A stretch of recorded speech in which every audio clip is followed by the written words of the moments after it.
All right, so today we are looking at two sections. We're looking at Chapter 7 and Chapter 8 today. So this is going to be looking at the core and balance and reactive sections of the OPT model, as well as a little bit of SAQ. So we are going to go through and look at sort of an example copy that we built again. You'll notice that it looks just slightly different. Just because we kind of combined it all into one section to sort of act as its own little workout here. And that's something that's kind of unique to kids. But you can see we went through like a whole big long section of like, here's some core work, here's some balance work, here's some reactive work. And obviously you wouldn't build this much of a routine unless you were literally just doing that as your whole workout. But I mean, this is a very lengthy section. Usually you'll do one or two core exercises, one balance and one reactive. And then we have a little bit of an SAQ workout here as well. So we'll come to that at the end of today's lesson. But for now, we're looking at core and balance. So we're talking about, like, when we say training the core, we got to kind of make it clear what we're actually talking about. You know, a lot of times people think when they think the core, they think they're abs, right? And that's not a very accurate description of what your core is. Your core is your entire lumbopelvic hip complex, right? So it's your low back, it's your abs, it's your hips, your adductors, like that whole area, right? And so we do know that like a lot of people suffer from low back problems, especially seniors. And so we want to sort of establish a healthy, like strong core from a young age so that, like, again, when they get older, they're going to be strong for like the rest of their lives, right? And so it's not about creating the world's strongest, you know, core in like some youth. It's about creating healthy habits that they're going to be able to sustain for the rest of their life. And so today we want to kind of understand the importance of core training and how to implement it, be able to understand how it relates to the OPT model, and then obviously write our effective and safe core programs. So when I say the lumbopelvic hip complex, right, what I'm talking about is I'm talking about any and all of the muscles that attach to and move the spine. So we're looking at two primary functions for our core, right? You know, we've got muscles that are stabilizing the spine, making sure that it stays in place and that it doesn't move around in ways that are going to cause injury. But we are also making sure that it can move the spine effectively without causing injury, right? And so those are both of the things that we're kind of looking at when it comes down to core training, rather than like the traditional view, which is like, you know, working on our six-pack, right? Not that we can't have a six-pack, that actually also occurs, you know. We just want to make sure that we have it while we're also able to sort of move around. And so all of your movements, any movement that you make is going to have some effect on your core. And so we know that a lot of people struggle, particularly with stabilization, right?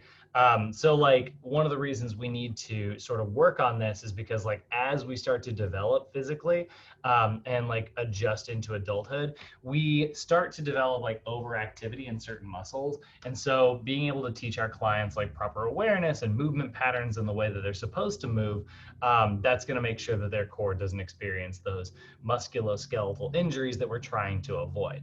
So we do know that like a lot of people here, right, suffer from like a weak core. And particularly the thing that we see is that people struggle with core stabilization, right? And so what we see when we see that is we see a lot of like unwanted movement in the spine. So we see people with a strong movement system, but really weak stabilizers. So when we talk about, you know, your lumbopelvic hip complex, we're talking about your glutes and quads, like all of that attaching to this thing, you know, that attaches your core, right? And so if you're really good at moving all of this stuff around, and maybe you're really good at moving this stuff around in the upper body, but you're not so good at stabilizing this stuff in the center, it's almost like trying to move, it's almost like trying to move a game of Jenga from one side of the room to the other. And it's like, you don't have the sleeve on there. You just have like this tower of blocks and nothing holding it in place. And you're like, I guess I've got the world's greatest balance if I'm trying to move this across the room, right? Whereas like, if you're able to put that sleeve, you know, like it's got a box around it that holds it in place, it's easy. You can chuck it across the room, you know, like, and that's kind of what your core does, right? Your core is there to kind of stabilize all of those intrinsic little muscles in between your spine. And if we're really good at like wrenching our spine around, but we're not so good at stabilizing it, we're going to have certain problems. You know, you're going to experience like herniations and things like that. So really important for us to make sure that we always build our core strength on a foundation of stabilization before we ever get into moving the spine, right? And so you know, that's a big thing that we're developing, right? We're one of the things that we're also developing with core strength is what's called neuromuscular efficiency, right? And so we talk about neuromuscular efficiency a lot as trainers, but it's the ability to recruit the correct muscle at the right time for the right amount of force in the right plane of motion. So it's basically your body moving the way it's designed to efficiently, right? That's neuromuscular efficiency. And so in order to have neuromuscular efficiency, we have to have stability and we have to have plenty of like functional strength, meaning that like we need to be able to have strength and move the way we are designed to move. So core training is really great for that because it gives you that foundation that I was talking about, right? It gives you the box around the Jenga blocks, you know, and it keeps everything stabilized in place. If all of a sudden like you lose your balance, you start tilting one way or another, and your body, you know, tries to like, you know, one of your discs might bulge out of like that direction, you've got these little tiny intrinsic stabilizers that create pressure there and push it and hold it back into place. And so it's almost less about creating force and almost more about resisting force, you know? And again, like stabilizing. We're not trying to move around, we're trying to stay in place really. So we've got three primary levels here, right, of our core exercises. They're going to correspond with the OPT model again. We're going to see the core stabilization level, the core strength level, and the core power level. So each of these sort of work on different things. Like we just talked about how like most people struggle with stabilization. Well, luckily that's where we're going to start to build our foundation. But then we're going to work into core strength where we start really, you know, kind of tacking on and working on that the six-pack muscles, right? Like that is your core strength section really is where you're getting into like moving the spine and strengthening things. And then core power is all about generating maximal force in minimal time. And so we have different types of core exercises that do each of these things. So as we're looking at it, right, when we write like a core training program, and I know a lot of you who are watching this at home, and I know Robert and Irene, you guys have heard this before, but one of the big things that we need to talk about, like starting today, is looking at the defining characteristics of our exercises in order to understand like what they are.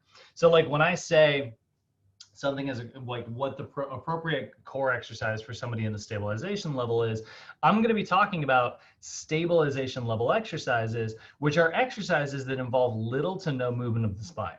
So like, how do you choose what exercise? Well, you need to base your exercise choice on the defining characteristics of that exercise. And so if I'm choosing exercises that involve little to no movement of the spine, I'm talking about things like Supermans, which you can see here, prone cobras or planks, you know, things that focus on very, very, very, very little movement, right? And so I always like to use this as like the bird watching analogy, right? You know, if you're bird watching, you're going to pay attention and you're going to learn the defining characteristics of each bird, and that way you can tell the difference between and I always pull this up, but the difference between a blue jay, which looks like this, oh yeah, that's a regular old blue jay, right? Versus a scrub jay, which is what we have here in California, which is a totally different looking bird. They're both jaybirds, right? They look kind of similar, but this guy's got a little mohawk, you know? And so that makes them, you know, slightly different. And so they have different, oh, there you go, look at that. There's a scrub jay and there's a blue jay. They're right next to each other. So that defining characteristic, there's not a huge difference. You know, they're both core exercises, right? But what they do is just slightly different. One's all about stability, one's all about strength, and one's all about rate of force production. So let's look at the first one. If we get a client in the stabilization level, right, our exercise selection is going to be core stabilization exercises. So we're always going to have like what type of exercise it is, like what section we're working, and then our level, and then, you know, we say exercise afterwards. And so when we're talking about core stabilization exercises, what we mean are exercises that involve little to no movement of the spine, right? And so, you know, if you saw somebody doing something for their core and you notice that they're not moving their spine around very much, that's a core stabilization exercise. And what's nice about knowing that, right? Like what's nice about knowing that their exercises involve little to no movement of the spine. There's only so many exercises in your textbook. You know, your textbook's pretty limited in terms of like what it shows you. Like if I'll pull up just like the youth manual here, which obviously is less, even less so than your actual textbook. But if we go to like our youth manual here, I'm just gonna go, I don't know, let's go to page like 42. Hey, look at that. And we look, it's like, okay, we got the Superman, we got the prone iso abs, and we've got the two-legged floor bridge. And that's it. We're done. There's a whole list of core exercises. But, I mean, if I were to get on Google and start looking up core exercises, and I find one where it's like, maybe they're doing something like a Palov press, right? Palov press is a great exercise that it focuses primarily on core stability. He's doing a kneeling Palov press with a resistance band, which is okay. That's actually going to add even more instability, which is nice. I'm going to go ahead and mute this here. But what he's going to do is he's just going to press out straight ahead. And what he's doing is he's, you know, yeah, he's doing a little bit of like arm movement here, but what he's primarily focusing on, okay, well, that's not a Palov press. I think he's demoing. I don't know. Okay, never mind. I picked a terrible demo. This guy's, I don't know what's going on in this video. Sorry. Actually, wait, that one was short. Go back. There it is. Okay, never mind. This is great. So that's the Palov press. It's literally as simple as just holding, and you're gonna press straight forward and come back just like this with a cable in your hand or resistance band, right? You could do it kneeling. I didn't hate the idea this guy was doing kneeling. I don't know what all that leg stuff was, but like that's your classic Palov press right there, right? That is a core stabilization exercise. It's not in your textbook. But it's focusing on like resisting anti like rotation, right? So you are holding your spine in place as you are like strengthening your core, and that's why that is still considered.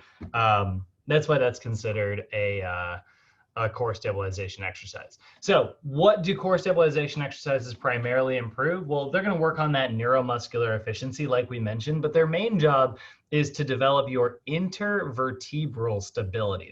You want to get to a place where you can hold all of your individual discs in place. So really good examples of this are the plank, the floor prone cobra, right? Those are classics that are in your textbook, but there's also one of my favorites, which is called the McGill sit-up, which is just an awesome core exercise.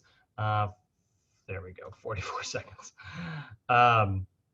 And so literally you're gonna place your hands behind you. This is gonna act as sort of a pressure sensor here. If you're pushing really hard into your hands, you know that you're not stabilizing primarily. You have one leg bent because that takes some of the pressure off your low back, and you have one leg extended away.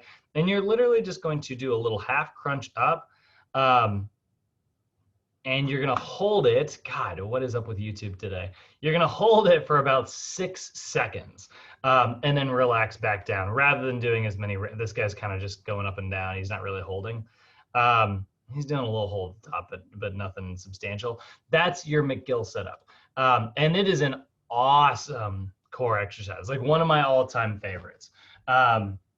In fact, there's an entire protocol, which is the example that I built in our example today, but where you do like it's called the McGill Big Three. And so this is gonna be squat. I love this channel, Squat University. He is a little talkative though, so I'm gonna cut through some stuff. But basically it's where you do the McGill sit-ups, like I mentioned, just like this. So you're gonna take yourself up and hold, and you can see he's just barely got his shoulders off, right? This is sort of like a plank, just upside down, you know? And then he is gonna pair that with side planks, which you can see here, he's doing like a knee version. If you wanna start on your knees, that's okay. But then eventually you wanna work your way to this position here. And then finally, he's gonna end with like a bird dog, right? And so Stuart McGill is kind of a famous physical therapist who came up with this protocol for enhancing core stability. And a lot of power lifters, a lot of bodybuilders, a lot of anybody who's anybody focuses on building a foundation on those 3 movements, and then they enhance their core strength. You know, they can do all the crunching stuff later. So love that example. I'll probably, you know, bring it up again in the future because I'm a huge fan.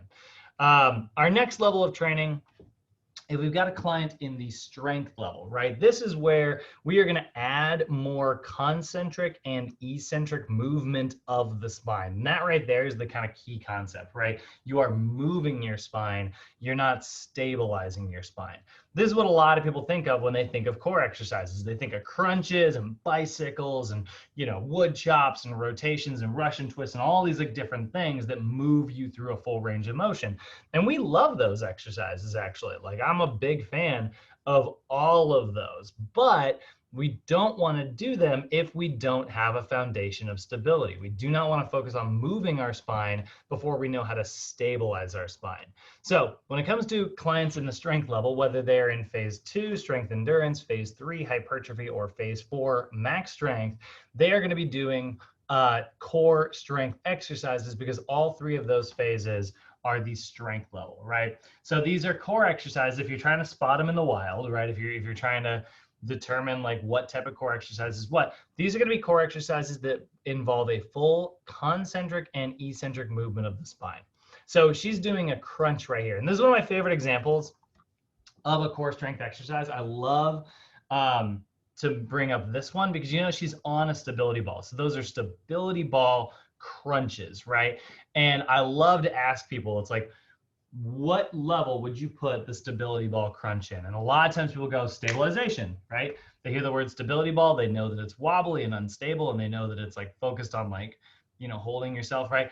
And so they instantly sort of conjure up images of stabilization, but it's actually a strength level core exercise because it involves movement of the spine.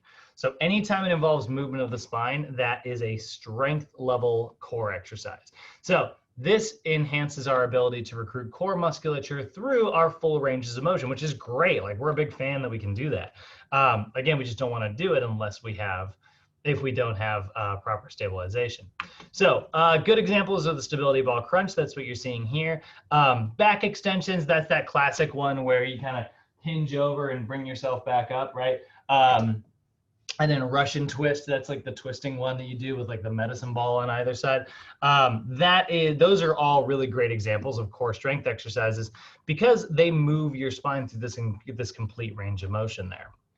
And then lastly, we have the power level, right? And our power level is all about choosing core power exercises, right? And so these are core exercises that involve a full range concentric and eccentric movement of the spine, right? So that's funny because like right there, that's the exact same thing we wrote up here, right? So there's actually no difference between core strength and core power in terms of like where they're moving, but how they're moving is very different because at the end here, it's that full movement at functionally applicable speeds, which is NASM's big fancy way of saying fast.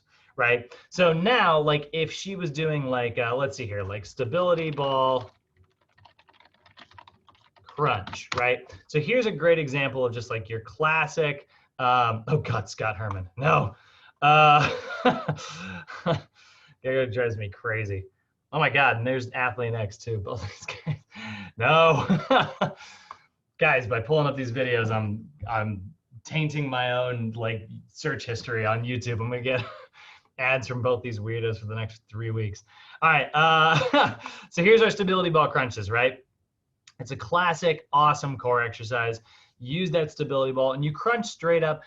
I'm not a huge, I personally, when I'm doing this one, I really would like her to have her eye line up above rather than straight forward. One of my favorite cues when it comes to crunches, I really don't like to cue people to try to like sit up towards the opposite wall. Instead, I like to cue people to raise up towards the ceiling, just because I find that tends to sort of move the spine in the direction that we want it to move in. Plus, it allows them to get a little bit of stability. But she's doing a good job of like, she's got a little crunch at the top there, and then she comes back down. She like holds, and then she goes back down. So she's still applying a little bit of that stabilization from our last phase. So that's a core strength exercise. But then if we see a stability ball pull over throw, right? And we pay attention to like what this movement looks like. No, you don't have a workout partner, so that can't be right. This one. Oh, it was an old video. Look at this. This is like pre-YouTube. It still has the old browser. So is this guy actually going to throw it? Man, it's just impossible to find the videos I need. Yeah, no, just some, that's not a pullover throw. You big dummy. All right, here we go. Throw the ball. Throw the freaking ball. I swear, YouTube. Thank you. All right. So there's a stability ball pullover throw, right? So you notice he's doing the same thing, right? It's still a crunch, just like last time, only this time he's doing it at fast speeds. And so like, that's what we're looking for. We went from not moving the spine to moving the spine to moving the spine quickly, right? And that's sort of how we're building on our foundation. We talk about the OPT model. We talk about working our way up those stairs, right? That's what we're talking about. You are not moving the spine, moving the spine, moving the spine quickly, at least when it comes to core strength. And we're about to pivot into our balance training, but we're going to look at kind of a similar concept. We will talk about like not moving our balance leg and focusing on stability, moving our balance leg through a full range of motion, and then moving our balance leg very rapidly. And exercises, examples, we got the medicine ball soccer throw. That's actually the exact same thing. It's just from standing position instead of like from a crunching position. Russian twist with the throw, so you would throw to the side, or reverse overhead soccer throw, which is actually throwing behind you like that, which is always a fun one, but you definitely want to make sure you have plenty of outdoor space to do it. So when it comes to core training, we want to train 2 to 3 times per week with our youths, but really with anybody. And we want to combine it with our resistance training, which is sort of the meat and potatoes of our workout, right? And we haven't really gotten to resistance training yet, but we're going to get into that tomorrow, where we talk about chest day or leg day or back day or whatever it happens to be, right? That is sort of our whole section on core training there. We'll go ahead and pivot into balance here, but remember, we're still in the movement prep section, right? So let's kind of actually, rather than pivoting straight into balance, let's talk about like how we would build a routine like this for a client, right? So if my client's in phase 1, right, they would do their whole warm up, and then I would choose probably 1 or 2 core exercises. If they're in phase 1, I would just keep it really simple. Let's just go with a plank, and then go with like a Superman, right?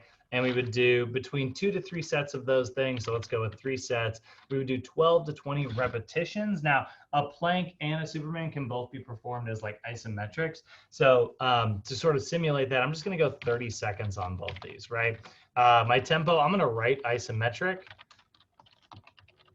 But I very well could do this for repetitions, right? I could do, in fact, yeah, we'll do, actually, I'll take back what I said. Let's do 12 reps each, and we'll do our tempo as slow for both of these, and we'll put 60 seconds of rest after the first one. And then in our coaching tips, we'll say, hold each rep for 3 seconds, right? So they're gonna hold each rep at the top for 3 seconds before coming back down and starting their next rep. So now suddenly we have moved to a place where we really are focusing on stability here, right? Like, yeah, they got to move their spine a little to kind of get up into the plank. They're going to move their spine a little to like perform spinal extension, but for the most part, they're just holding it in place, right? So there's our general stabilization routine. But now let's say they move into phase 2, 3, or 4, right? If they're in the strength level. Well, what's kind of cool about this is I can just change this tempo to medium. I can leave it at 3 sets of 12 reps. And now I can just change this to a stability ball crunch. And I can change this to a stability ball back extension. And I really haven't made any big adjustments there, but that was enough to start focusing on movement of the spine. And you know, I'm building on that foundation of stability. And then if my client moves into phase 5, I can change this to a medicine ball pullover throw. And I can change that back extension to a medicine ball reverse soccer throw. So now they're focusing on throwing this way and throwing this way super rapidly in both places, right? And then our tempo is just going to go too fast in both examples, right? So that is a super, super fast sort of look down at that. We'll go ahead and look at another example here. This is the one that is actually your guys' handout that we'll see. Where is it? Oh my God, come on. There it is. So we'll look at, McGill setup into a bird dog into a side plank, right? Those are all core stabilization. And here we put like a 4-2-1 tempo, right? You could easily do that as well, rather than just writing like slow or putting in your coaching tips how long you want somebody to hold. There's not a lot of wrong answers here. You just want to make sure you're focusing on limiting the movement. Then we move down here and we see like a medium tempo with ball crunches, back extensions, Russian twists, right? So you can see we're moving in all three sort of planes of motion, right? This is primarily resisting sagittal motion. This is primarily resisting frontal motion. This isn't so much doing like this is also kind of sagittal, but we're just really not doing a lot for the transverse plane right away in stabilization. But then down here, you can see sagittal plane, going forward, and then we're going with like our back extension, we're going like this way, reverse, right? And then we're also getting the sides with the Russian twist, which is getting our frontal and lateral. And then over here, exact same concept, right? We've got a rotation chest pass, so we get the transverse in there, we've got the reverse overhead throw, and we've got the pullover throw. So again, all the same exercises, right? Moving the spine this way, and this way. Do you guys have any questions about the core stuff before we kind of start diving into balance? Feeling good, guys? Cool. Okay, so let's take a look at the balance stuff, right? So if we are looking at a client when we're talking about developing balance, right? Balance training, hugely important, right? Like, doesn't get enough, does not get enough credit for being as important as it is. And so when we say like balance, what we're defining there is we're talking about how far outside of your base of support you can move while still maintaining your equilibrium. And so, this is something we definitely want to throw into any fitness program. It obviously is also going to enhance your core strength, right? Like, because your spine is constantly going to have to be stabilizing to like hold you in place. There is going to be, core development there with that balance training. And so when we're doing this, we want to make sure that we are always like spotting our faulty movement patterns, getting used to those movements, and then learning how to like stabilize and hold ourselves back into place, right? Like, that's kind of what we're looking for. And so we know that, like, especially with youths, enhancing their balance training is great because it enhances their body awareness and coordination, which is really important, right? We know that coordination and balance are related to like that confidence that we talked about and self-efficacy and things like that. The other nice thing about balance training is that it enhances and gives you maximal sensory input. So remember, if we're trying to train the nervous system, right, we want as much information coming in as possible. So the way I always like to explain balance training to my clients is like, if I've got you doing bicep curls while you're standing on one leg like this, right, you're learning how to do bicep curls here, and you're learning how to do them here, and you're learning how to do them here, right? You're learning how to do them here, and in all of those little places where you're constantly just trying to maintain your balance. So your body is learning, it's getting so many input. It's like, okay, so if I start to tilt this way, it takes X number of pounds of force to get me back to here, right? Recruited from this muscle, right? And so that's what's really great about balance training is it gives you so much information. It enhances your proprioception, right? Remember, neuromuscular efficiency, right, is the ability to recruit the right muscle at the right time for the right amount of force. And so we can enhance that neuromuscular efficiency by developing our proprioception, right? Proprioception, your body's understanding of where it is in space. Your body can't understand anything if it doesn't like learn it slowly over time, right? So you have to like give it exposure to different types of stimuli, and then your body goes, okay, and it slowly incorporates that and learns it and programs it into your brain.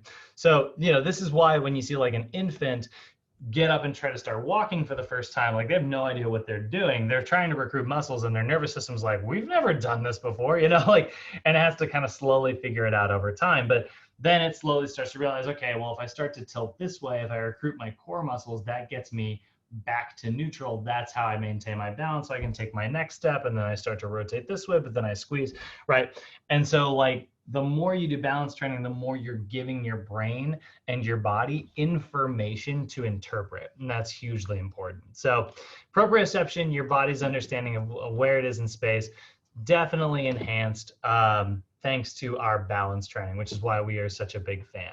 So when we're when we're trying to train someone for balance, one of the terms that you guys are going to see is that we are going to utilize a proprioceptively enriched environment. And what we mean by that is wobbly.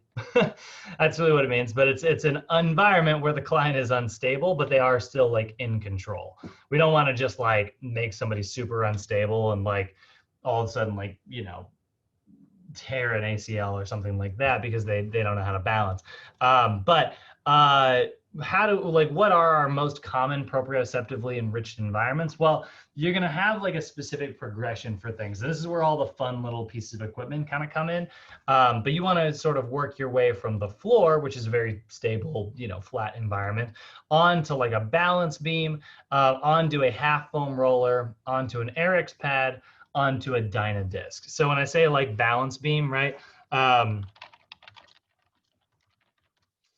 No, not gymnastics, just at the gym. I'm talking about just a really short, simple, like right on the floor balance beam, something kind of like this. So literally something as simple as that. And that is enough to sort of enhance your proprioception because your brain then has to like sort of interpret things in a different way. Suddenly it is trying to interpret like how to balance, but your eyesight is not really matching up with like the fact that it's on the ground anymore, and it knows that there's nothing below it. So that enhances your proprioception there. Now, once your client has sort of mastered that, then what we're going to move to is a half foam roller. And so a half foam roller is literally as like it sounds. It is a foam roller that is cut in half, kind of like this, and you can use it on either side. Balance. There we go. So suddenly now your client can sit on the top, which will wobble it this way, or they could stand on it like this, which will still wobble it that way. But you can also just stand on the flat side as well, or on the round side as well, right? And that limits surface area and still makes it challenging. So, let's say you've got a client and, you're focusing on that balance and on that stability, and they get to a place where like, they started on the floor to do their lift and chops, but then they got really good at it. So you need to make it harder. And so then you put them on a balance beam, they do their lift and chops, and now suddenly it's hard again. But then they get really good at it and they don't struggle anymore. Then you put them on a half foam roller, right? Eventually you'll work them onto an RX pad. By the way, I think every trainer should have one of these. They're like 20 bucks off Amazon. And they are awesome. And they're little squishy pads. They're also super helpful just for you like kneeling on if you're stretching your clients out. There's an RX pad, right? And you can see it's squishy. So because it's so squishy, again, that's going to enhance your balance, right? And so if your client gets good at the half foam roller, we move them to the RX pad. And then finally, we're going to move them to the dyna disc. And the dyna disc is kind of this inflatable, really wobbly disc that your client can stand on that enhances their balance. So this is the order of progression. You want to go from floor to balance beam to half foam roller to RX pad to dyna disc. And you guys are kind of want to have that. You're going to want to probably have this order memorized. I mean, they're definitely not going to ask you more than one question. So I don't know, maybe this isn't the world's most important thing to memorize, but like, again, it's another one of those examples of like something that kind of makes a good test question. if somebody said like, what is the immediate regression? So regression means you're going backwards, right? For a client on an AirX pad. And so they're going to want you to know that it's a half foam roller. Or they'll go in the other direction, right? So that is our order of progression. If you've ever wondered why this is the order of progression, by the way, the reason why is because the floor is like no stimulus, right? So obviously that's going to be our foundation. The balance beam is basically the same as the floor. You're not really adding any movement in any plane of motion, but you are adding a little bit of visual stimulus. But then the half foam roller moves like this, right? It rotates side to side like that. So that's one plane of motion. And that's why that's the first one on the list. It moves through one plane of motion. Then the AirX pad is squishy and you can move like this, but you can also move like this. So that's two planes of motion. And then the Dynadisc can move like this. So it can do all three planes of motion. And that's why this is the order of progression. Personally, though, I'll tell you guys, I actually think that the half foam roller is way harder than the AirX pad, personally. And so I think that that is wrong. But it makes sense, like scientifically, if you break it down planes of motion wise. That's why that's the order of progression.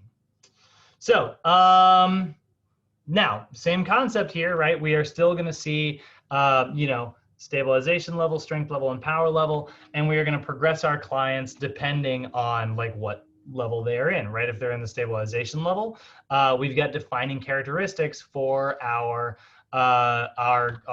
balance stabilization exercises. And so when we talk about like what balance stabilization exercises are, how to spot them in the wild, right? What are their defining characteristics? What makes them unique compared to the other levels? Well, these are exercises that involve little to no movement. So like that's the same sentence from our core training, right? But rather than saying little to no movement of the core, we mean little to no movement of the balance leg. And so that is what we're talking about. We say balance stabilization exercises, little to no movement of the balance leg. And so we're focusing on improving our reflexive joint stabilization and neuromuscular efficiency, right? We're teaching our brain how to recruit the right muscles at the right time for the right amount of force. Because here's the thing, like when you start tilting, if you recruit your muscles as hard as you can, you're just going to end up tilting super far in the other direction, right? So your body has to learn how to recruit for the right amount of force to get you back to neutral. So exercise examples of this are things like the single leg lift and chop, the single leg balance with reach, and the single leg shoulder press even. And here's the thing. This is where, when we get into balance exercises, single leg shoulder press actually can show up in our resistance training section too, right? It could be a stabilization level shoulder exercise, or it can be a balance stabilization exercise, right? Both are good. But when we look at like a single leg lift and chop, you'll notice like I'm moving something, but I'm not moving my balance leg, right? And so this leg that's on the floor just remains planted the entire time. That's what makes this a stabilization balance exercise, right? Versus something where I might do something like this, where I squat down, right? That I'm moving my balance leg. So because I'm moving my balance leg, that makes that a strength level balance exercise. So that's our defining characteristic. We don't move the balance leg, we move the balance leg, and then we move the balance leg rapidly. Just like we didn't move the core, we moved the core, we moved the core rapidly. So looking at the strength level, right? Exercises here are going to be balanced. Our selection are going to be balanced strength exercises. How do you spot them in the wild, right? Well, they're balance exercises that involve a full concentric and eccentric range of movement. So same sentence from our core stuff. But instead of talking about the core, we are talking about the balanced leg. So this is focusing on, instead of reflexive joint stabilization, instead of your body kind of responding to some type of stimulus and holding in place, we're focusing on dynamic joint stabilization, which just means you're learning how to stabilize your joints while they're moving, right? And you're learning how to control your mid to end range of motion. So good examples include like a lunge to balance, right? So if I were to do like a lunge here and then take myself up like this, right? I moved my back leg, which is my balance leg, right? It moved through a range of motion and then held, right? So that's a lunge to balance, which is really good. We're also going to see like a single leg Romanian deadlift, right? where somebody might hinge on one leg and their leg's going to pop up, or maybe we're going to see a single leg squat touchdown. So all of those are really, really good examples of balanced strength exercises because that balanced leg is moving. And then we've got the power level, and balanced power exercises are exercises designed to improve balance that require rapid eccentric deceleration followed by stabilization of the balanced leg. So basically, again, moving the balanced leg but fast. And so good examples, or what we're seeing here is reactive joint stabilization. So your joints are learning how to like respond to something and stabilize and hold in place like under rapid conditions. So here's a unique one that's not in your regular textbook, by the way. This is actually the youth book in particular, but hopscotch to balance is a great example of like a reactive balance. I'm sorry, bleh. A power balance exercise. So if I were to like jump and then step and hold, and then like jump and hold and jump and hold, right? I have to rapidly stabilize and balance like after I move very, very quickly. Other really good examples include like a box jump up to stabilization with one leg, right? So a single leg box hop up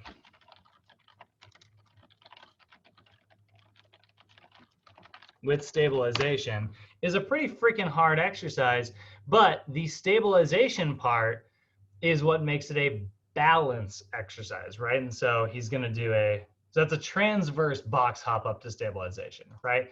So notice how he's holding his balance after he lands, right? And he also jumped with this leg here. So he jumped and landed with the same leg, and that's his balance leg. So that's the super advanced. That's the super advanced stabilization and balance that we're building into our clients in the power phase, right? So same concept here, by the way, like this is the same guidelines. You're going to do 2 to 3 days per week. You're always going to pick exercises that are safe and progressive. And obviously the point of balance exercises are to make them proprioceptively challenging.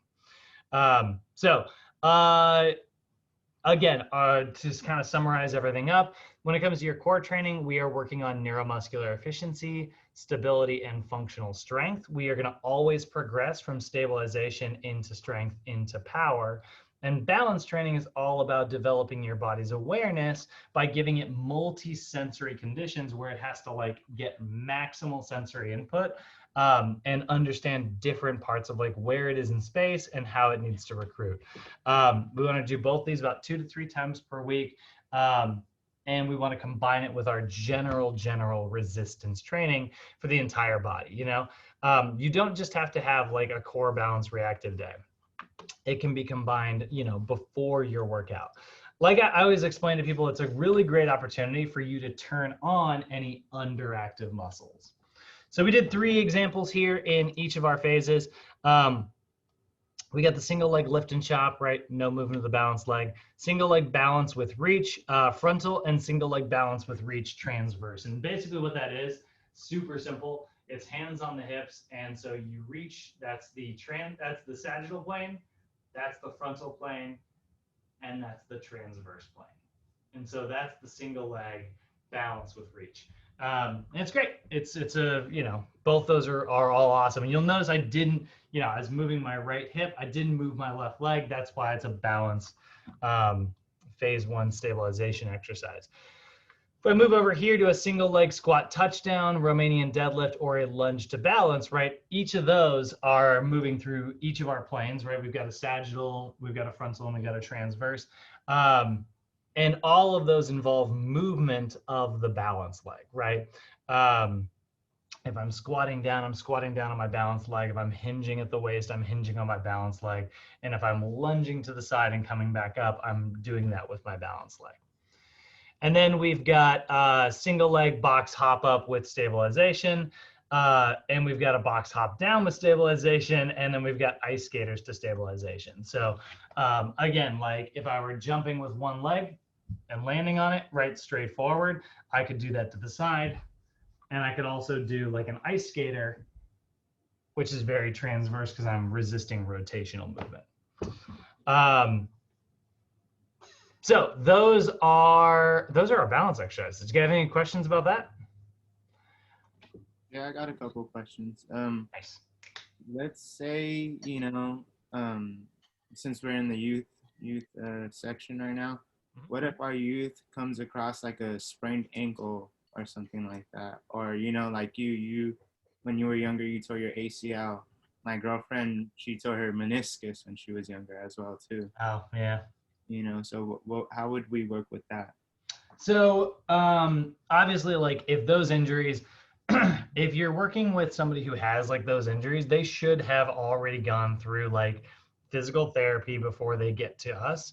Um, this is where corrective exercise is different than physical therapy. Like you'll hear me sometimes use the term like physical therapists are all about rehabilitation, right? They're all about fixing things that broke. Trainers like us, we are more about prehabilitation. We're about keeping things from getting broke. Now, once it's broken and somebody comes to see you, okay, then we are all about keeping it from getting broke again, right? So you shouldn't be worried if your client has a sprained ankle. You shouldn't be working with them currently on that ankle. But once their ankle has healed, and then they come to you and they've got altered posture because of it, like we know one thing that is associated with like sprained ankles is glute weakness on the same side, right? So now their posture is going to be altered. They might have an asymmetric shift, right? They might have like some type of instability there. So now our job is to work with them to develop and get their body back to where it was and keep that sprained ankle from happening again. So we're going to look at their posture and be like, you sprained your ankle because you've got pronated feet, and so your feet are flattening in like this, and so this ligament on the outside of your ankle is in like a shortened state all day. And then what happened is you happen to be doing an event like playing soccer or whatever, and then you stepped on the outside and it needed to invert. But because you are so used to everting and those ligaments are so used to staying in a shortened state, they should have been able to stretch like this, or they should have been able to like recruit to get you to pull your leg up, right? But it didn't. And it didn't because of like the normal life habits that we've sort of developed over time. So let's do some things where we can work on your inversion and stability and get you to stop everting and get your feet back to neutral. So you would absolutely do balance and reactive training with your youths, even if they have had a history of sprained ankles. But no, you're not going to do anything to fix. We don't do medical treatment. That's not our role. If that answers sort of where you're headed. Any other questions? All right. So let's go ahead and do the next one, right? Let's do, where to go? Kill that and open that. Yeah, I always like to use that term. It's rehabbing versus prehabbing, And prehabbing is better. Prehabbing is cheaper because it keeps you from spending the money to rehab.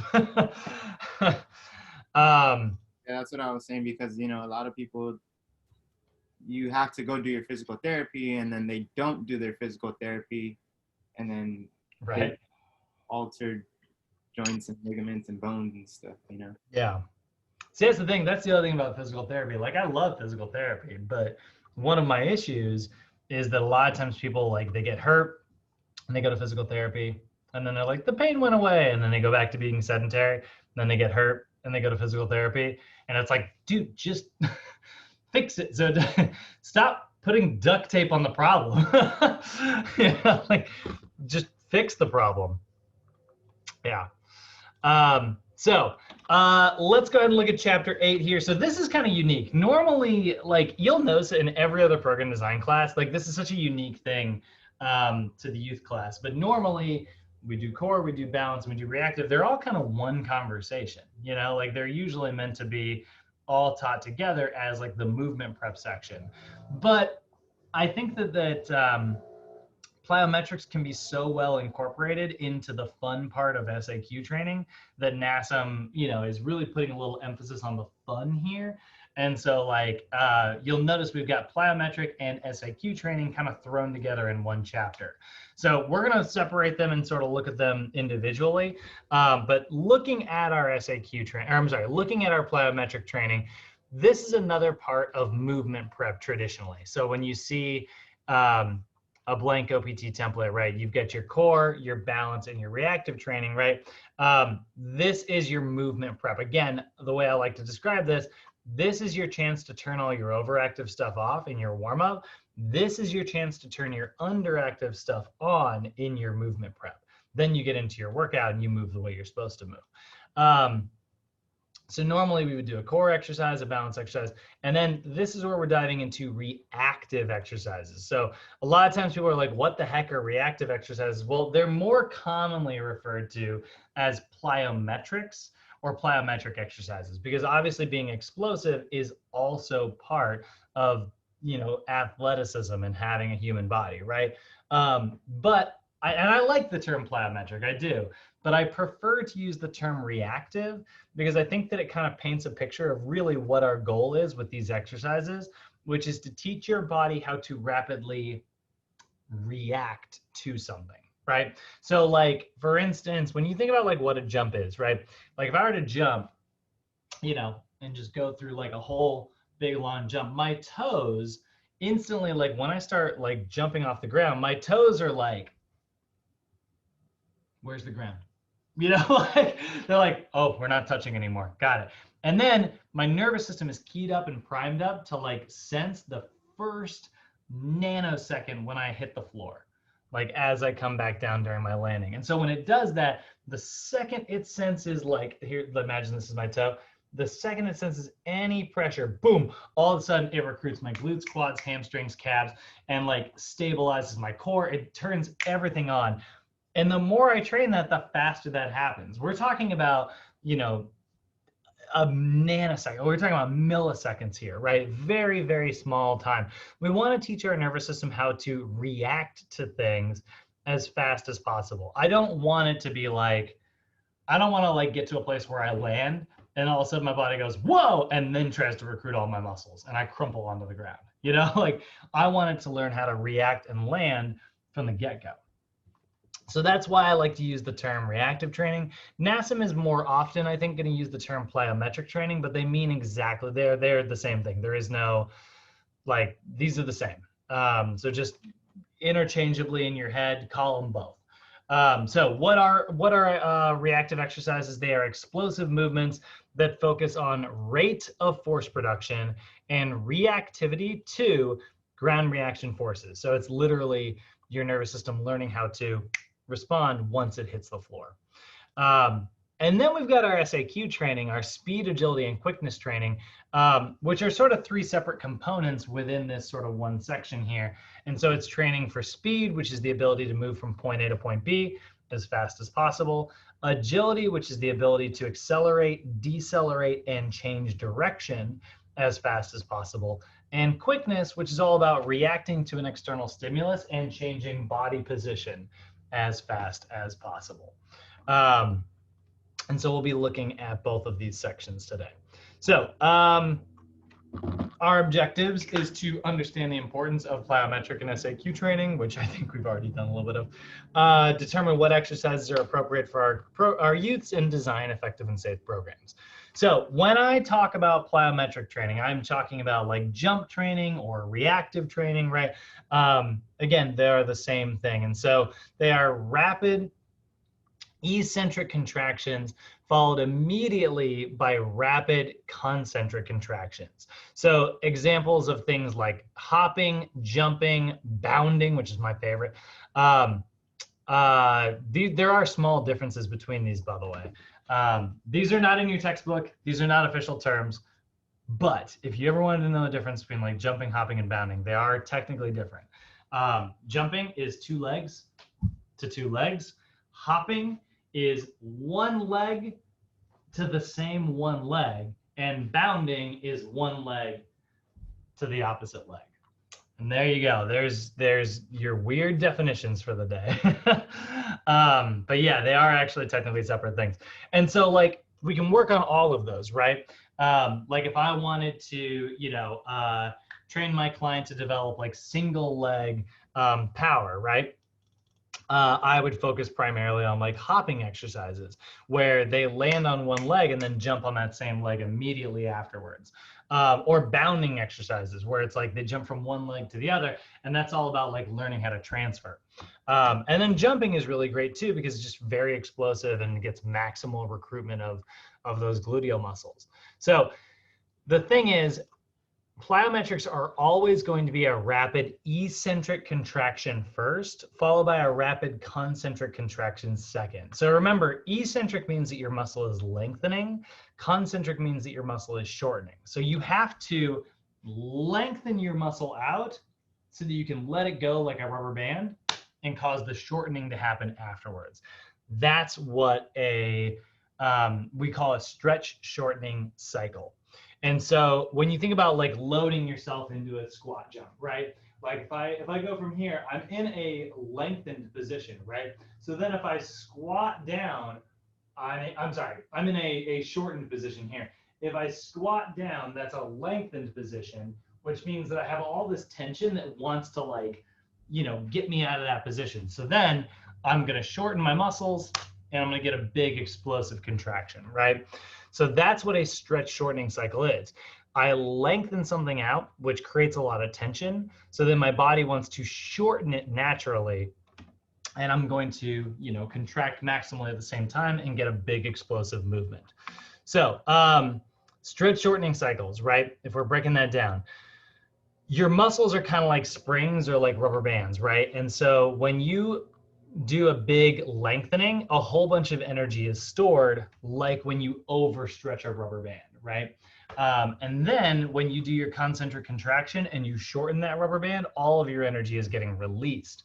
And so the way we always want to do this, we have a loading phase, which is your rapid eccentric contraction, and that causes a rebounding effect during your shortening phase, which is the unloading part of a contraction, right? So when you explosively lengthen a muscle, that muscle naturally wants to shorten itself as a protective measure. And we take advantage of that protective measure by contracting at the same time. And this is why when you're doing plyometrics, guys, and you're learning how to explode, you don't want to do your plyometrics like this. You don't want to like squat down and then jump. Like that big long hold took all my tension out. What I want to do is I want to go down and come right back up super rapidly. I want to be explosive, right? And that explosive nature is really what makes a big difference in developing my stretch shortening cycle. I want to go down fast because that's going to make my nervous system go, whoa, we just stretched everything out really long.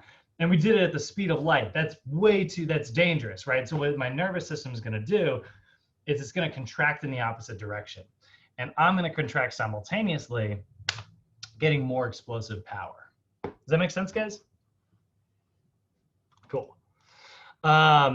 So in our formative years, right, early exposure to plyometrics is super helpful because it allows, a developing nervous system to learn how to adapt and adjust to that really quickly. So that way, if you do step into a place where, yeah, maybe you roll your ankle, right, your nervous system is going to go, nope, and then it's going to immediately kind of help you recruit and maybe get off that and be like, whoa, took a bad step, And that's awesome. And that's why we like hopping and sprinting and throwing and all these really fun exercises, right?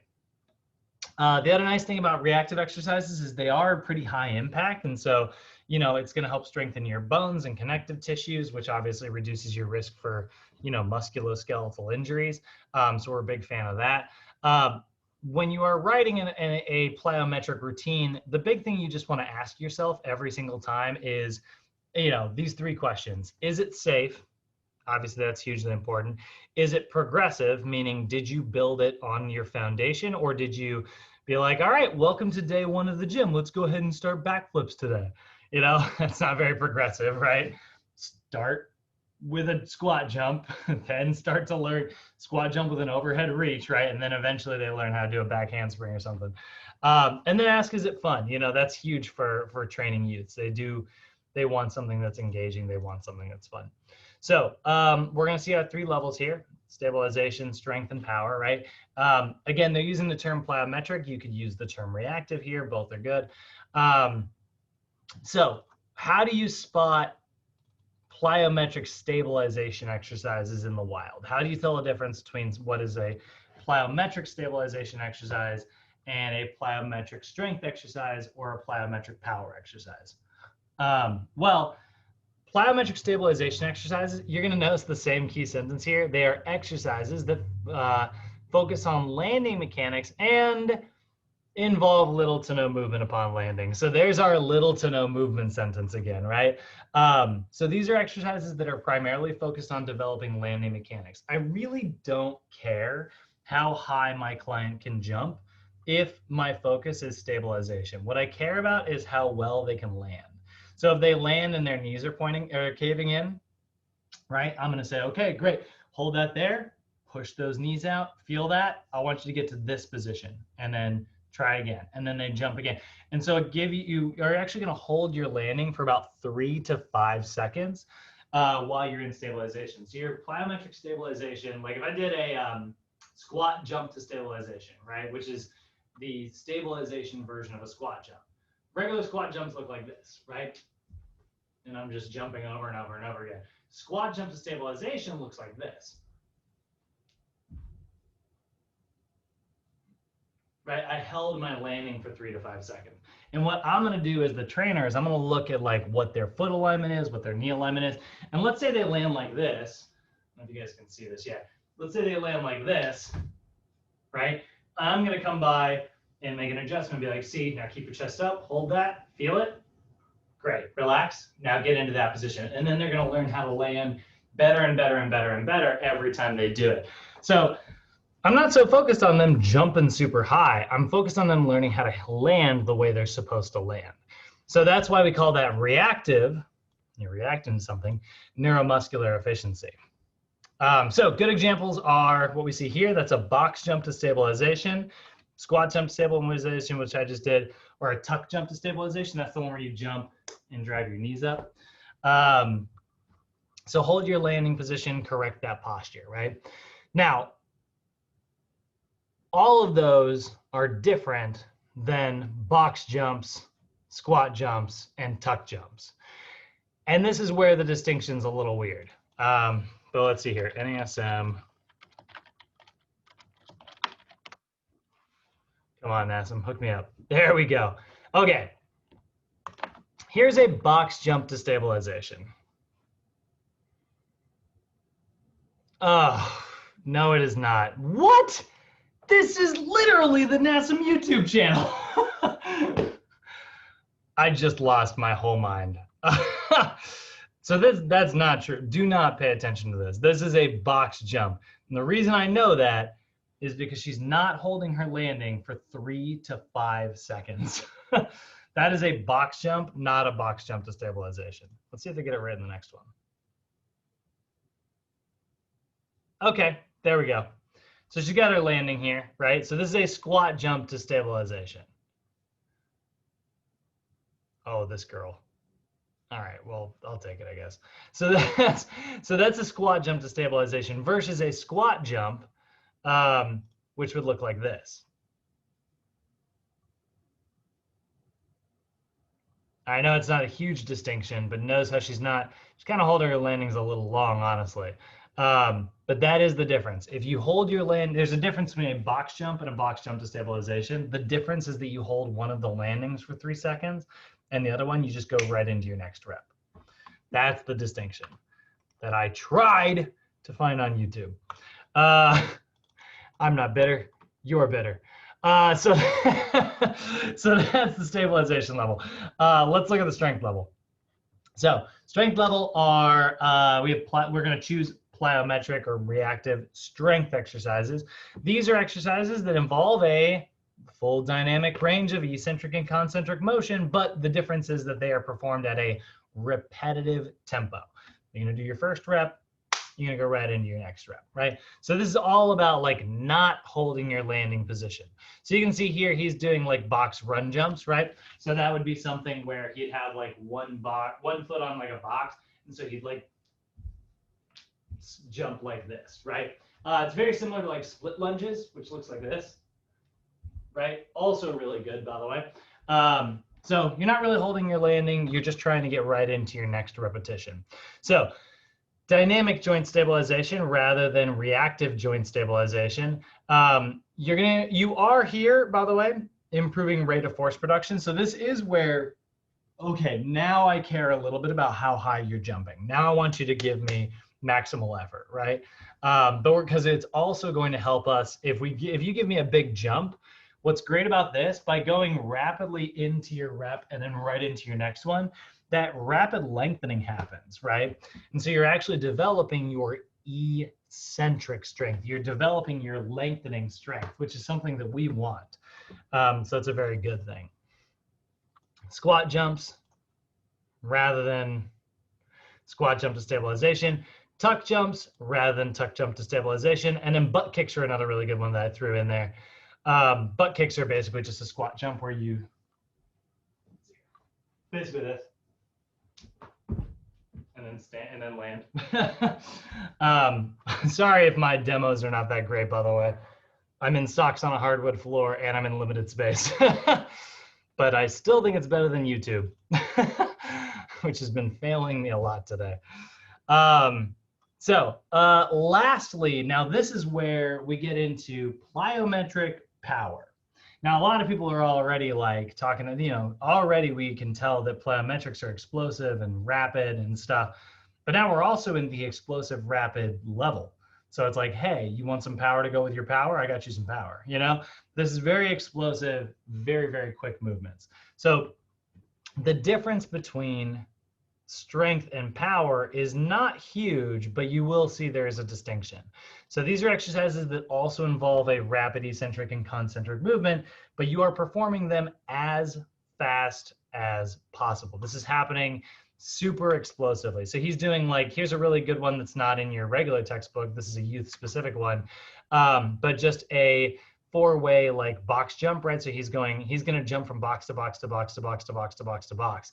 And he's going to try, and what we're going to focus on is spending as little time on the ground as possible. So really we're trying to make sure that the idea here is that you are learning how to transfer from one rep to the next as quickly as possible. So this is going to improve your eccentric strength. It's going to improve your reactive strength, your reactive stabilization. You're going to get some neuromuscular efficiency here, and you're going to get rate of force production. These are some of the best movements that we have got in the entire spectrum of working out. But they are incredibly advanced, and so we do not want to do them unless we've built that good foundation first.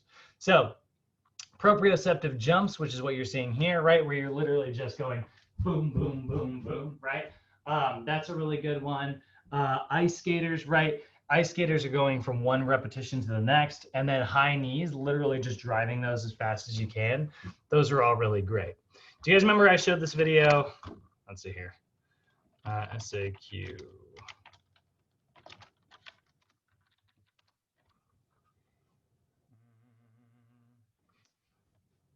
Where is it?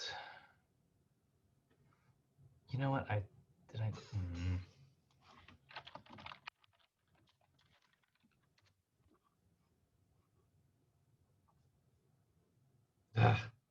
There's just my favorite one. Oh,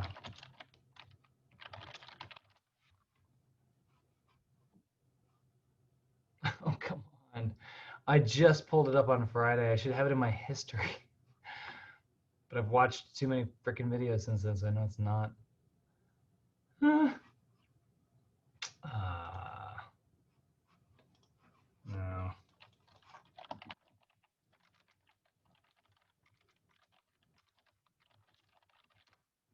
Is this what it was? Yeah, there it is.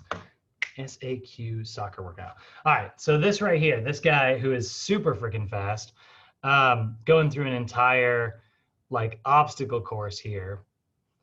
So see that right there, that rapid jumping that he's doing? That's a classic example of he's using a speed ladder there, right? But that's a great example of a reactive power exercise, because however fast he does his first rep, that will determine how fast he can do his next rep, right? Hold on. So, what? Yeah, and there's another one, right? Again, he's going through the faster he can do one, the faster he can do the next. So boom, boom, boom, boom, boom, boom, boom, boom, boom, boom, boom, straight through. And then here's like the two-legged version. That right there is great. That's so freaking good for reactivity. Because again, faster the rep A, the faster you can do rep B. And these are definitely using like SAQ, but what I want to see is where it gets to the hurdles. I mean, that's really good too. But right here, this is a classic. This would be a great example of a reactive power exercise. I also like how they get taller. That's kind of a fun, nice touch. But what he's doing here is they're teaching him, he's going through and learning the combo in the first round and doing them all individually so that he can do all of them as one big circuit at the end. And so, you know, that's where he goes through the big giant obstacle course. Oops, nope, that one. All right, so those are our reactive power exercises. Do you guys have any questions about reactive exercises in general before we move into the SAQ stuff? Nope. Alrighty. So, so remember general guidelines, make sure that your client has proper core strength, proper stabilization, and proper range of motion before ever doing reactives. Not every client is going to be ready to start with like squat jumps right out the gate, but that doesn't mean that you shouldn't do reactive exercises with, like you shouldn't avoid them. Like I love to ask this question, would you do reactive exercises with like an 80-year-old client? Because I would, if they show all the signs of proper stabilization, core strength, and mobility. If they can move the way they're supposed to, I don't care how old someone is, right? But yeah, if I had a 20-year-old client who has never exercised a day in their life, they've spent their whole life in a computer chair, and they don't have like any proper like extensibility, I might not even give them reactive exercises. It's based on how your client moves, not on some weird factor like their age or something like that. Last little bit here for today, we got to look at our speed, agility, and quickness training. So this is all about learning how to accelerate, learning how to decelerate, learning how to stabilize, and friggin' move. So the nice thing about this is that it feels like games. It feels like you're playing. It's going to decrease your likelihood of injury because your brain's going to, learn how to step very quickly. And if it ever does make an improper step, it's going to learn how to recover very quickly. And because of how fun it is, it also enhances your clients' like participation rates. They're going to be like, oh, I got something to look forward to. I hate the squats, but man, do I love that speed ladder.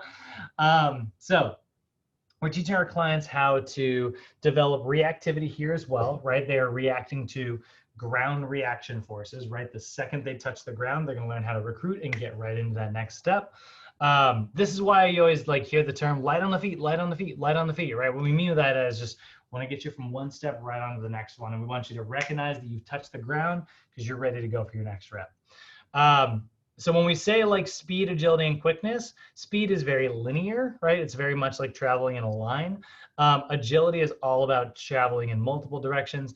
And quickness is reaction to something else, right? Like usually it's like learning how to catch. Maybe it's a visual cue, an audio cue, right? Any of those things. It's funny, you guys talk about, we had football this weekend, which was great. And you talk about like if you're playing football, one of the things they teach you is how to like watch someone's hips, because that's where like movement originates from. So like you watch someone's hips and if you see them turn this way, you know that they're going to travel that way. If you see them turn this way, you know they're going to travel that way. Which is also why we've developed drills to teach you how to like fake your hips. And you see those freaking guys who do all that juking stuff and you're like, oh my God. But that's your quickness training, right? That's like learning how to react to that external stimulus. And so we play a lot of drills and we play a lot of games, right? We use cones and fun fitness games and ladders and all kinds of really cool stuff. So when we're looking at speed work, right? Speed is going to be defined as how quickly one can travel in one direction as fast as possible. So that's sometimes also referred to as linear speed. Don't let those terms like throw you off, by the way. Linear speed is straight up in one direction. speed in general is directional, but like, I don't know, if you did like a slow arcing turn, you know, not like a fast, like sharp turn, I'd still call that a speed drill, you know? So that's why I think like there's like a slight difference between these two. But speed is going to be made up of two things. It's going to be made up of your stride rate, which is the number of steps you take in a certain amount of time, and your stride length, which is how much distance you're covering.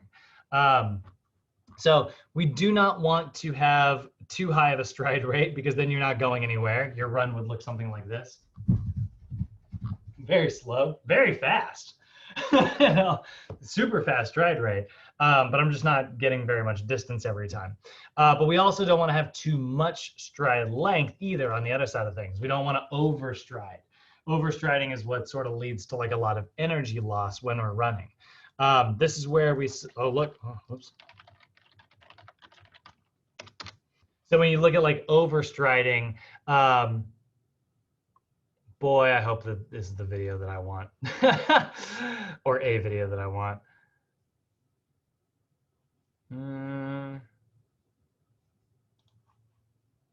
Yeah, these are, okay. So when we look at like good, proper running mechanics, right? You'll notice this person, I mean, they're taking really big steps here, but do you notice how like they're able to land on the ball of their foot? Pay attention to where these guys are landing. You'll notice that they're landing on the ball of their foot rather than on their heel. And that's something that we typically see in sprinting versus long distance running, right? Ball of the foot, right? Ball of the foot.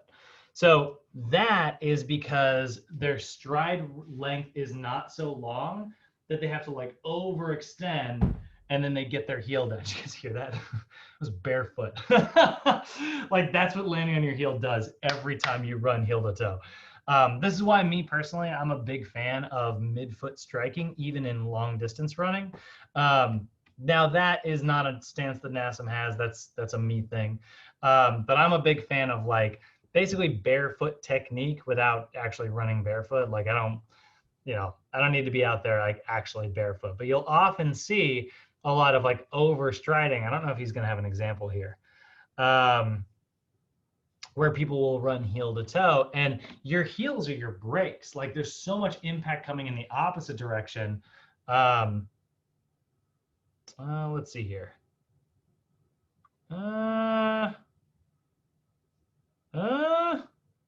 Nope. Yeah, that's pretty good.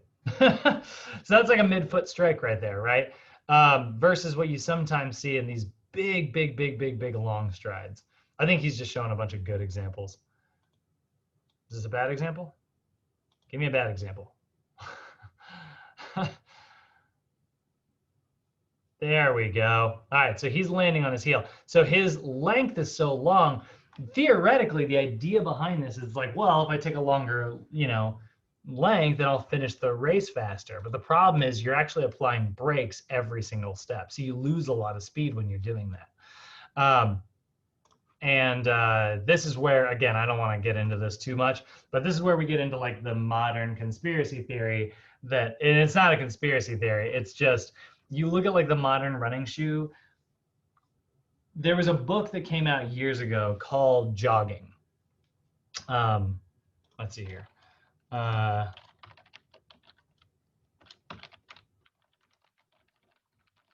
It's literally, that was the name of the whole book. Yep. And jogging was all about like, take up, go running. It's good for you, and it's this old book by a guy named William J. Bowerman, AKA Bill Bowerman. If you've ever heard of him, he's very famous in the state of Oregon. Oh, there's Phil Knight. Bill Bowerman was was the coach at University of Oregon. He invented the first pair of Nikes. Bill Bowerman was a pretty cool guy. He took a lot of foam and he used a waffle iron, and he molded like the first modern running shoe. And he had a theory that like, if I'm able to take longer steps, I'm taking the same number. If I'm able to cover more distance with the same number of steps, I'm going to run my race faster. So he started encouraging all of his runners to take longer strides. And all of his runners started complaining about overuse injuries. They were like, oh, my heel hurts, I'm getting plantar fasciitis. So he was like, okay, well, clearly it's because they're landing on their heel now, which is causing all kinds of impact. So he invented the modern running shoe, and he made the first pair of Nikes. Like I said, using a waffle iron. The poor guy, by the way, because of this, he ended up dying of neurological conditions, which are probably because he was inhaling a bunch of fumes from like cooking foam in his kitchen, which is kind of sad. But this is the guy, him and Phil Knight. That's who started Nike, you know, the world's largest athletic company. So he created the shoe with padding on the heel, and his the idea behind that was that you could still take this big long stride. Now, me personally, I'm not a huge fan of the fact that he did this. I think that honestly explains a lot of our running injuries, because we've created more and more padding on more and more shoes over the years after that, which is kind of a bummer. But again, this is where when you take too long of a stride, you end up losing speed overall. So you don't want your stride to be too long, and you don't want it to be too short. That's what we talk about when we talk about stride rate. So that's agility, right? Speed is the product of those two things. I'm sorry, that's speed. Speed is the product of those two things, right? The next one we're going to look at is agility. Now, agility is your ability to accelerate, your ability to decelerate, and your ability to change directions as fast as possible. Here's the classic SAQ or agility drill, the box drill. So you sprint, side shuffle, back pedal, karaoke. And so that allows you to focus on changes in direction. You could also just do sprint, sprint, sprint, sprint. That's also a really good box drill. One of my favorites is called an M drill. This is one of my favorite. Of course, I'm not going to be able to get one. There we go, M cone drill. One of my favorite agility drills out there. And literally, it's where you just set up 5 cones like this. And he's going to sprint and backpedal. What the heck? he looks so amped. Speaking of getting fooled by body language. So you can see he's like turning, and he's going to touch each cone. He's learning how to like change direction and toe off really explosively, right? Come on, do an explosive. This guy. There we go. There's the fast one. Love this drill because it's all about learning how to turn your hips explosively. And rather than doing like a lot of the shuffling or karaokeing, which I love, by the way, those things are great. This is literally just all about how to learn how to turn and take off in that other direction. So which when you're playing sports is huge, right? Like one of my favorite things to do, like when I play Frisbee, for instance, is to get up to as fast as I can go, full sprinting down the field with like my defender behind me, stop and turn at a 45-degree angle, either outfield or infield. And that I usually do it infield, and that's what like is sort of my position. A lot of times, like I'll take off downfield, turn and come back this way, and then I'm available in the midfield to get a catch, and then I dish it off to somebody else, and I do the same thing. And I literally just route it through the middle like this, over and over at sort of like angles like that, and just work my way towards the end zone. And that's where M drills become really handy. They're all about agility, learning how to stop on a dime, turn, and sprint. Then we've got our quickness drills. And this is where quickness, like, it's just very difficult for us to like show pictures of quickness, but it is all about like reacting to things. So games are a really good example of this, like learning how to catch something, right? That's a classic example of like a quickness drill. Reacting to an external stimulus of some type. So follow the snake's a really good example of this, right? Like if you have like 2 people and you've got them running and you've got one person who has to kind of like mirror the other person, you don't know what they're gonna do. That's a quickness game that's really kind of fun. There's also like on last Friday, we did like the mirror drill, right? We have the 2 boxes and you don't know what direction somebody's gonna go into, and you have to like respond to wherever it is they are going, right? Those are quickness drills. One of my favorite ones also is like the belt quickness drill. I don't know what these are called. Evasion belt, that's what it is. This is awesome. You guys ever see these? It's a belt that is tied together with your partner, and your goal, if you are on one side, is to break the belt, and your goal as the other person is to maintain the belt. So these two people are tied together, and they're just basically trying to escape from the other person. And so you play this like fun game where you're trying to like basically get as free as possible from this other person. So there they are, right? They're tied up.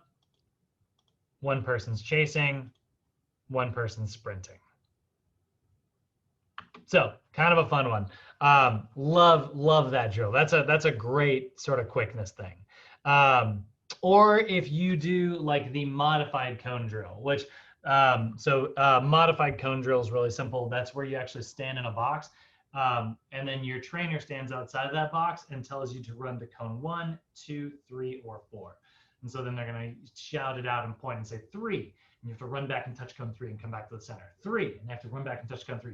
2, and they have to run over and touch cone 2.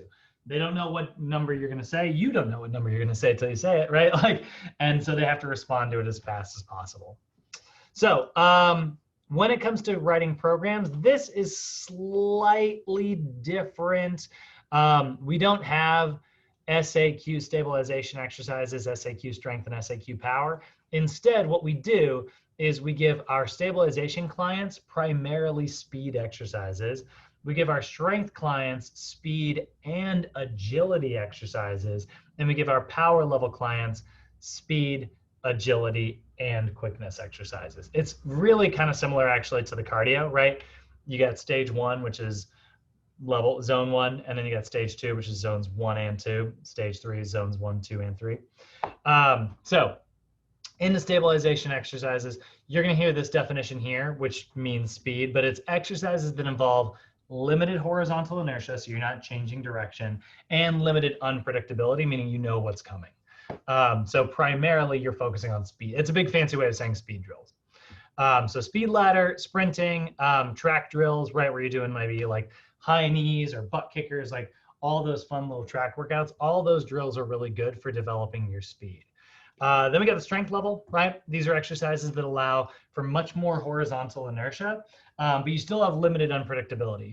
Your client knows exactly what's coming. So we're primarily focusing on agility, and then we still do some speed drills. So maybe something like a left drill, which is where you have 2 cones set far apart. You're going to do a sprint, then you do a back pedal, then they turn, they do a side shuffle, they do a side shuffle, they do a karaoke, they do a karaoke, and then they turn and do one final sprint. And so it's like they're doing a bunch of directional changes. Suicides on like a basketball court, that's a classic example of an agility drill. The box drill that we saw earlier, or a 5-10-5 drill, that's the 5-10-5 is a classic one that you see in a lot of like football.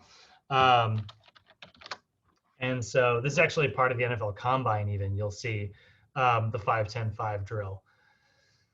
Boom, all the way through, back to center. And you'll notice he ran through the center. That's because a lot of times you'll do this for time. So you don't want to slow down and touch that middle cone. They just, they just time you based on when you touch it. So he's starting in the center, and he's going to sprint off to the right, sprint all the way through, and then right when he touches here, time. And that's why you see him like sprint through rather than just like stop at that middle cone, because if he had stopped, he would be slowing down to be able to stop.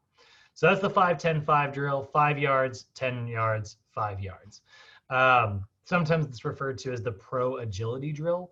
Awesome. One of the most important ones for football. So those are agility drills. And lastly, we've got our quickness drills, right? These are exercises in the power level that allow maximal horizontal inertia and maximal unpredictability, meaning agility plus quickness, right? And so we're focusing on quickness, agility, and speed. The modified box drill that I mentioned earlier, cone 1, 2, 3, 4, that's a good example. Red light, green light's a good example, or follow the snake, right? All those are good examples of quickness drills. Or catching a frisbee while you're on the run. That's also a really good example. So we can use SAQ with any level of the OPT model. In your stabilization level, we're definitely focusing more on speed. But if you have like an athlete, you know, and you've already trained them through the power level and you're doing a reset, there's no reason you can't include those other things. It just means that like you want to make sure agility is built on the foundation of speed. Quickness is built on the foundation of speed and agility, right? And so that's what we're seeing there. So summarizing everything up, plyometrics are quick, powerful movements that involve eccentric followed by rapid concentric. Early exposure is huge for our youths. We also really love SAQ drills because they teach you how to accelerate, decelerate, and stabilize. And it feels like you're playing games, which is super, super fun. So you can use that to decrease your likelihood of athletic injury. And you as the trainer, all you got to do is go pick up a speed ladder for 20 bucks and pick up a set of cones for 10 bucks and play some games with your students, you know? Always, always, always, again, ask yourself, is it safe? Is it progressive? And then is it fun? So let's sort of take a look at a built version here. So a speed ladder 1-ins, speed ladder 2-ins, speed ladder W in, out drill, and a 40-yard dash. That's a great one, by the way. Just 40 yards, like sprint. Here's a really good, like little, you know, this is a really nice, fun little circuit here, right? They do a set of 1-ins, they come back, they reset, they do a set of 2-ins, they do a W in and out drill, and then a 40-yard dash, and recover and reset, you know? All of these are speed-based, right? We're not doing a lot of directional change. The W in and out, there's a little bit of directional. I mean, there's small directional change, but they're still traveling in one direction primarily, right? So something like this. Yeah, she's doing a little bit of directional change, but she's still primarily traveling, you know, this way, right? That's an awesome one. Agility, then we start throwing in some agility. You'll notice we didn't get rid of speed though. We still have speed ladder, but then we do the left drill. And so then we get into that, you know, it's gonna be a sprint, back pedal, side shuffle, and then another side shuffle, and then karaoke. And another karaoke. So a lot of speed here, right? But he's doing a lot of directional change, and then one final sprint. You know, definitely still has some speed in there, but it's also focusing primarily on directional change. And then lastly, we got things like the mirror box drill, right? Which is what we did on Friday. And so you set 2 people up, and they got to run and get back to the center, and they don't know where they're going. Right? They have no idea which direction they're going. So it's an agility drill plus, you know, quickness. They have to respond. And that honestly is everything. How you guys feeling? I love SAQ. I know, it's so fun, right? Oh my God, thank you for showing us on Friday with actually getting it. My heart is racing right now, just hearing you talk about. I get like that too, actually. I get like that sometimes when I'm like, yeah, the only thing that sucks about SAQ is like it's so fun and you want to do it all the time, but like your legs are kind of worn out. So you gotta like do it on leg day, and like leg day takes so long already. And it's just like that's the only bummer. That's the only bummer is it's like it's always just hard to find a place for it. Yeah, and this applies to most athletes. I mean, even for tennis, basketball, I mean, right, when they're practicing. But I'm like, oh, I love this. Yeah, I'd teach SAQ to a curler. You know, I do it with anybody. Curler? What is? It's that Olympic sport. It's a winter Olympic sport where they take the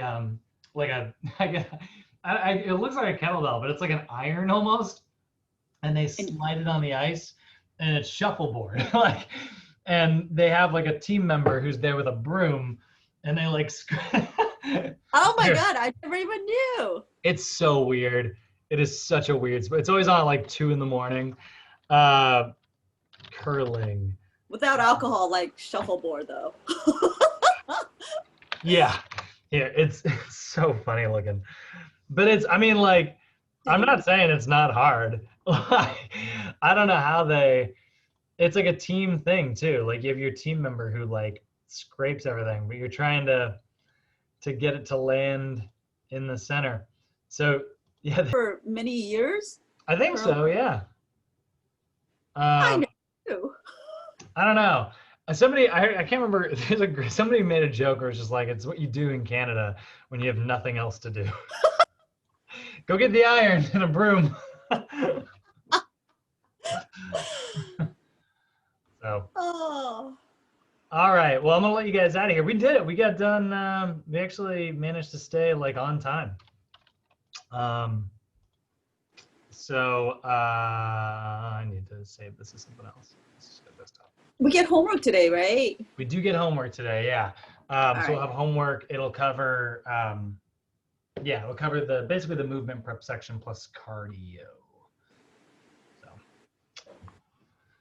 Oh my God, I love SAQ. I'm just like, I'm gonna go do it right now. I know. God. Yeah. You guys have a good day. Yeah, you too, Robert. See you later. Yeah. Bye. Thanks, Brad. I'll see you. You're welcome. Definitely. Okay. Bye. Yeah.